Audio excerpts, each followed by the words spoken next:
Next tonight, we continue our ongoing conversations on Afghanistan. Tonight, it's with an official dissenter to U.S. policy. Judy Woodruff is in charge. After 5 months serving with the State Department in Afghanistan, Matthew Ho became the first U.S. official known to resign in protest against American policies there. In his September 10th letter of resignation, revealed this week in the Washington Post, the former Marine captain said, "I fail to see the value or worth in continued U.S. casualties or expenditure of resources in support of the Afghan government in what is truly a 35-year-old civil war." Ho's resignation was greeted more in sorrow than in anger by the State Department. Special Envoy Richard Holbrooke said, quote, "We took his letter very seriously because he was a good officer." Mr. Ho joins us now. Thank you for being here. So is it your view that the U.S. should just get out? Of course, it's impossible to wave a magic wand and be God from there. However, I do believe we are involved in a 35-year-old civil war. I believe we are not the lead character in that war, that it's an internal conflict. I believe that 60,000 troops in Afghanistan do not serve to defeat al-Qaeda and do not serve to stabilize the Pakistan government. What is it that has given you the confidence to know this? What did you see in Afghanistan? Sure. Well, before I went, I studied quite a bit about it, read a lot of its history, particularly the late 70s and in the Soviet-Afghan War. Additionally, I have many friends and colleagues who have served in Afghanistan. I went there with some ideas that just didn't sit well with me about what we were doing there, but I wanted to contribute. When I got there, however, serving in the East and in the South, the similarities were the same. What I found, we were fighting people who were fighting us only because we're occupying them, or because we are supporting a central government that they view as occupying them. Most importantly, I think I listened to as many Afghans as possible because my role as a political advisor was to work with the Afghan government as well as work with as many local Afghans as I could. You say, Matthew Ho, that what you see is a civil war going on. The U.S. is a bystander. Mm-hmm. But what it looks like to many Americans as they look is that it's the Afghan government being attacked, the Afghan people being attacked by the Taliban, by elements of al-Qaeda. How can we be sure which is right? Sure. First of all, al-Qaeda does not exist in Afghanistan. I think there's plenty of evidence to that fact. And the way the country works, it's so localized there. It's what I refer to and other people refer to as valleyism. They're concerned with their valleyism. Valleyism, yes. So if you take the idea of nationalism, shrink it down to a much smaller level, these are folks who live within communities of 100 to 500 people, and that's, I don't want to say where their world ends, but that's what they're concerned with. And they've never had a central government there that has done any good, that has delivered services to them. They've never had a central government that hasn't brought them anything, it's only taking. And so to them, whether it was the Najibullah, the Rabbani, the Taliban, or the Karzai government, they're all one and the same. And particularly in the East, where they're fighting us, and in the South, where they're fighting us, those folks there don't make up the people who are the central government. So the argument, though, by as you know, by General Stanley McChrystal, who's in charge over there for the military, by John McCain, who's very much in favor of the U.S. staying, is that if the U.S. leaves, Taliban takes over and al-Qaeda is going to come back. I don't believe al-Qaeda will come back. I believe that since 2001, al-Qaeda has evolved. They have turned into, as I like to say, an ideological cloud that exists on the internet and recruits worldwide.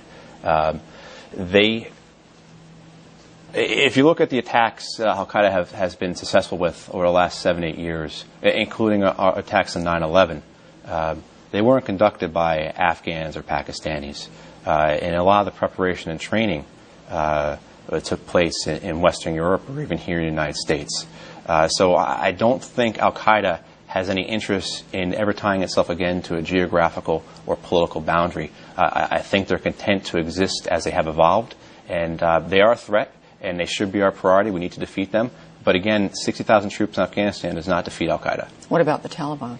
The Taliban, we chased them out of power in 2001, like we rightfully should have.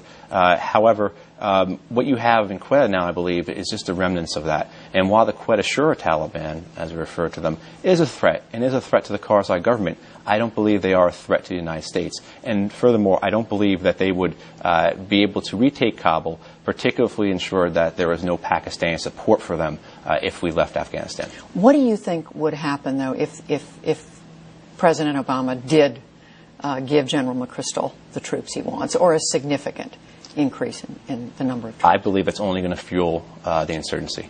It's only going to reinforce claims by our enemies that we are an occupying power, because we are an occupying power, and that will only fuel insurgency, and that will only cause more people to fight us, or those fighting us are ready to continue to fight us. You don't think there's any argument the U.S. can make to the Afghan people that we're there to, as we have been, to promote democracy, that could change their view of Sure. what you say is that we're an occupying force? I was up in east of the country, up in Kunar and up in the Nuristan areas, just where we lost 8 soldiers a couple weeks ago. The brigade combat team that was there for a year, in 1 year's time, they dropped about 500,000 pounds of ordnance off of aircraft, and they shot about 50,000 rounds of indirect fire and artillery. And on the other hand, they will have spent probably about $160 to $180 million in development money over the course of a year. This is an area of 4.5 million people. If after 8 years of war, you've done these kinds of things, and people aren't coming around, I don't think they're ever going to come around. I think we have to realize that sometimes people don't like us and don't want to be like us, and we have to accept that, and then we have to engage them politically and work with them that way.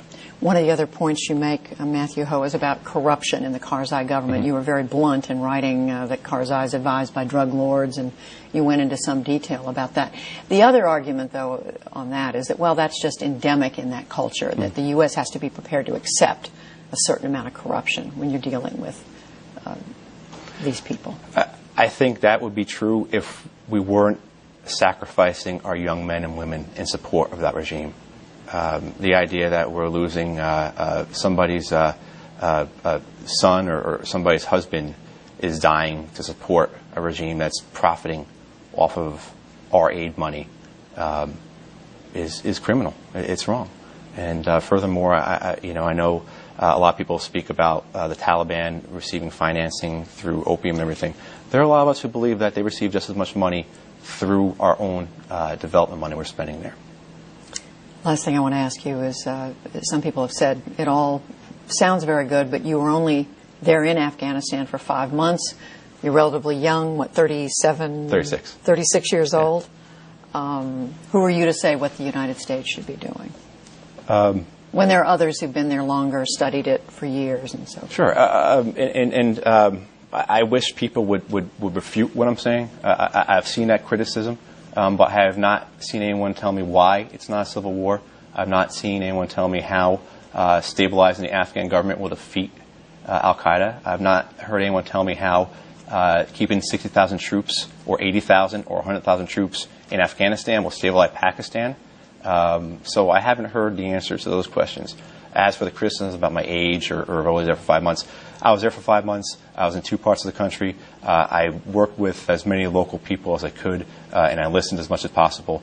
At that point, what I wrote, first off, what I wrote in my resignation letter, there's not a novel or unique thought in that. Those are thoughts shared by military officers and State Department officers as well. My concern is not how are we fighting this war, but why are we fighting this war. Matthew Ho, thank you very much for coming in to talk with us. We appreciate it. Thank you, Judy. There's more on Afghanistan on our website, newshour.pbs.org. We have a survey of Afghans. It shows they feel more secure than they did a year ago. And you can watch a web-only video following a U.S. Army lieutenant in the mountainous border area near Pakistan.